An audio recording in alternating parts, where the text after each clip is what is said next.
All right. Today, because you got that test, what is it, next week, the 18th? Is it the 18th, the big test you guys have, the end of the year? Yeah, the 18th. So this lesson is designed to cover a lot of the material to get you ready for the test, right? You can see the objectives. Those three main objectives on the board, those are the ones that we've been using the standard sheet. Explain the different forces that influence U.S. foreign policy. Describe how exchange rates and inflation impact purchasing power of individuals and countries. And evaluate U.S. Middle East policy from a strategic, political, and economic standpoint, right? Those are the three big standards we've just covered and the ones I just passed back to you. What I want to do one time before we jump to the game and start reviewing all the different categories, we're going to do a little exercise to make sure these two bullets on the left-hand side you guys have covered. So, your evaluate U.S. Middle East policy, most of it I just gave back to you. You can use that page, or you can use a separate page. What I need you to do is if you get that question on the exam, we know one of those questions is going to come on that big exam, right? They're going to be foreign policy on the Middle East. That's going to be on there for sure. So all we've been stressing with these, right? We don't expect you to know the entire foreign policy. Nobody knows that. Even that TV shows discussing that. It's on and on and on. There's no real 100% answer. As Mr. Hogan said, whatever you choose to pick, you just got to own it and you got to go with it, right? There's no, if you can back it up, they're going to give you credit for it. So what I want to do today, I just want to stress we need to get the bullets that you, just so that if that pops up, you just have three things in your head that you know that's what I can write. Because in the exam, you only have like 10 or 15 minutes per question. There's going to be like 7 questions, I think they said. They only grade 4 or 5, but they don't tell you which ones are which. But there's like 7 questions. So you're only going to have like 10, 12 minutes. So you're not going to have time to sit. So when you see that question, Middle East, I think we talked a little bit about Israel and its role in the Middle East. I just think that's a good one because we showed the video, we've talked about it. And that's something that you can just immediately go to and write down. So the first thing I want you to do is take out either the standard sheet that you have or a piece of paper. And I want you to write down just 3 bullets that you're going to use if you get that question. If you were to sit down at the exam and you got this standard right here, this question, you're going to write something down on it, just write 3 bullets. It doesn't even have to make sense. It has to make sense to you, and that's it. Yes? Okay. Then just use a different piece of paper to do that. Yeah.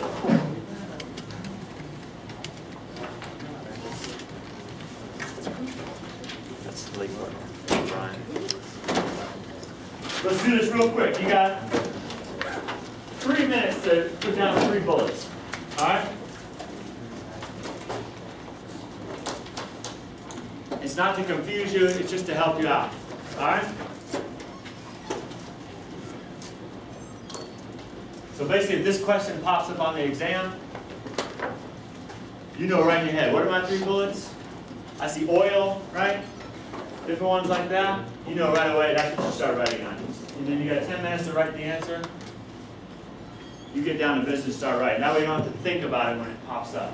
You're not going to have the time to think about it during an exam. And this exam, it counts as your final exam, correct? Is that correct, Mr. Hogan? Part of this exam at least is the... It is our final exam. It is the final exam, right. So I know a lot of you, that's going to make or break you. This is going to really help you out on that exam.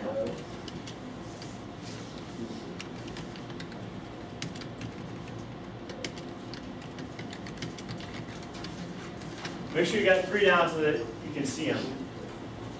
So if someone were to look at your paper, they can see what they are.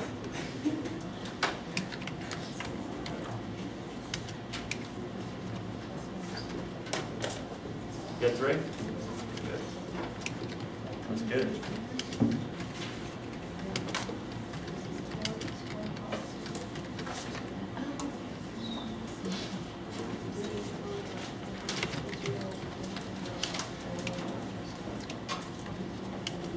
Anybody still working on it?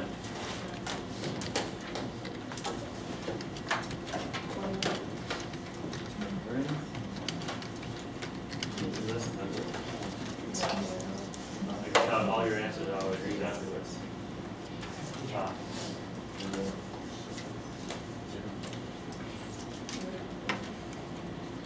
Anybody need more time? Everybody got that one?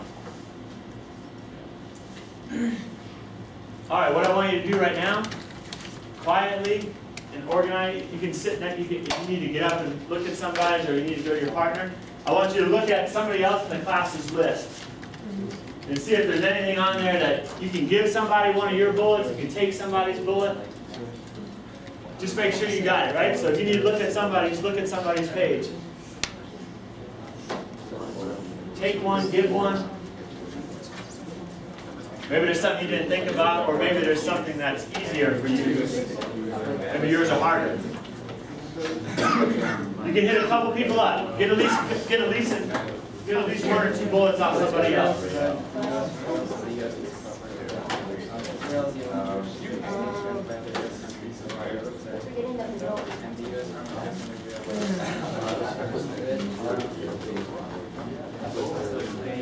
Oh, yeah.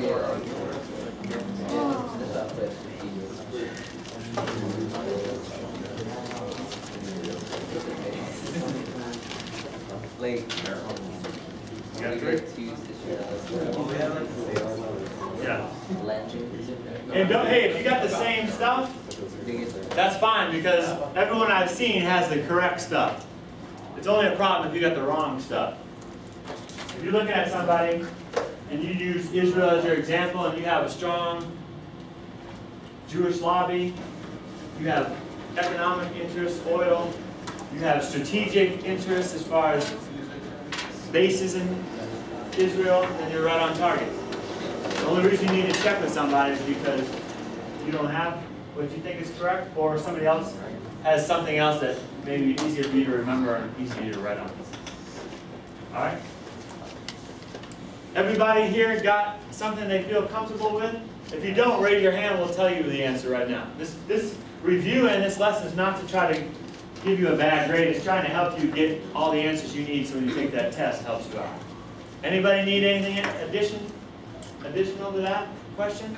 Everybody feels comfortable to get that question? You're good to go? All right.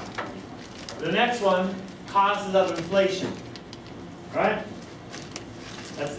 We had the identify the different causes of inflation and explain who gains and loses because of inflation.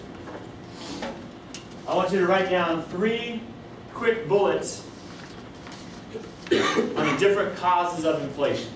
Most of you, when we went to the library and searched that, you got the same website, and everybody came up with predominantly the same answers, right? When you typed in cause of inflation, that first website came up with all the bullets. Those are the 3. The reason I want you to write it in bullet form as opposed to the essay form is just so that refresh your mind and you remember. That way if you get the question, you don't have to think about it. You just write something down. And you notice how Mr. Hogan, when he grades your papers a lot of times, your essay, he doesn't write a whole story. Sometimes you'll see stuff underlined, right? 1, 2, underline, he'll put a point, point, point. That's how they're going to grade a lot of these. So if you, no matter what you're writing, however you write it, if you put down those 3 bullets, they're just going to underline 1, 2, 3, and you'll get full credit, or at least the majority of the credit. So even if writing is not your strong point, as long as you got those 3 bullets, you'll be all right.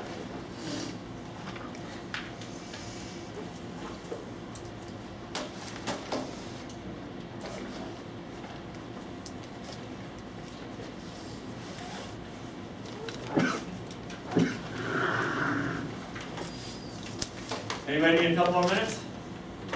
Or are you just waiting to copy each other? Yeah. Try to bring something to the table, right?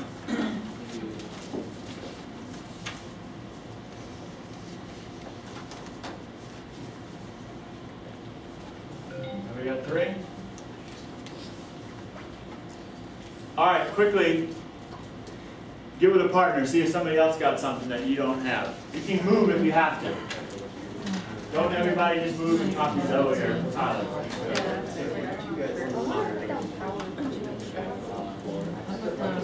Could power cause inflation? Could what? We'll real quick before the Well, also, market power. When power comes.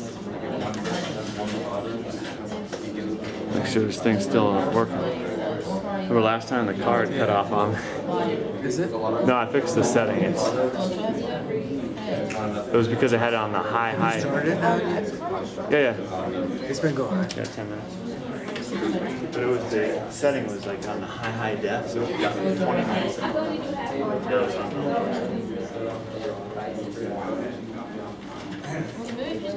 Make sure you get 3 down. Because ideally, when you study for the exam, this is what you want to study, just the bullet sheet, right? You don't need to, you can read your essays, but when you study, just make sure you got those 3 bullets, that any question pops up on inflation, you know the causes of inflation. As far as who benefits and who loses, most of you have that answer pretty well answered.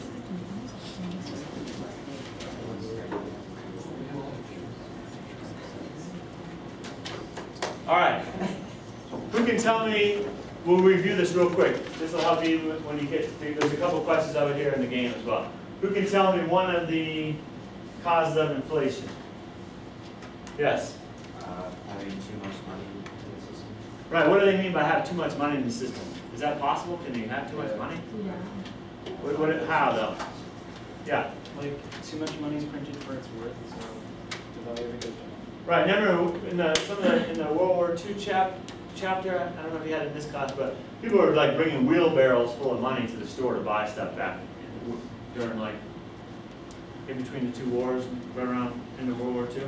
The money got so, it was like monopoly money. They just printed and printed and printed and printed until the money had no value. Till a loaf of bread cost, $15,000 or 15,000 marks. So people had to, and they didn't have denominations to even keep up with, so they just kept printing and printing and printing. Rather than actually earning money and trading it from other currencies and stockpiling it, they just kept printing and printing and printing. So that's exactly right? And that's a problem in the United States right now too. We'll just print more money to pay out other countries until our money doesn't have the value. That's that has a little bit to do why our yen is down now too. Yes? Well, I was just going to add that it's not really certain whether it's legal or not to just print money. We're not really sure. We're in a hazy area right now with government and if they're printing money. They're supposed to sell that money as securities to either you or to foreign nations, and basically they're buying our debt.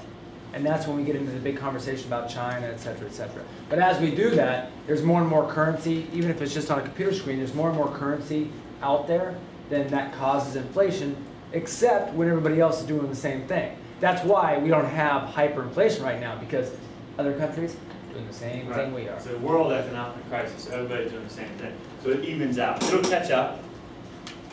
But right now, it's similar. A lot of countries doing the exact same thing. Another one. What's another one? So too much money, yes. Needy business owners, as in they can't afford to either pay their workers or to borrow materials for their business, so they need to increase their prices to stay in business. Right. That's like that kind of pulls, so we'll say demand pull inflation, right? There's a greater demand for stuff than there is supply, right? So or the opposite around as well. Like what she's explaining is companies, they're just not selling enough, but yet the employees still need to be paid. So the only way they can pay them is to increase the prices, right? That's how that happens. Yes? Okay. I'm sorry?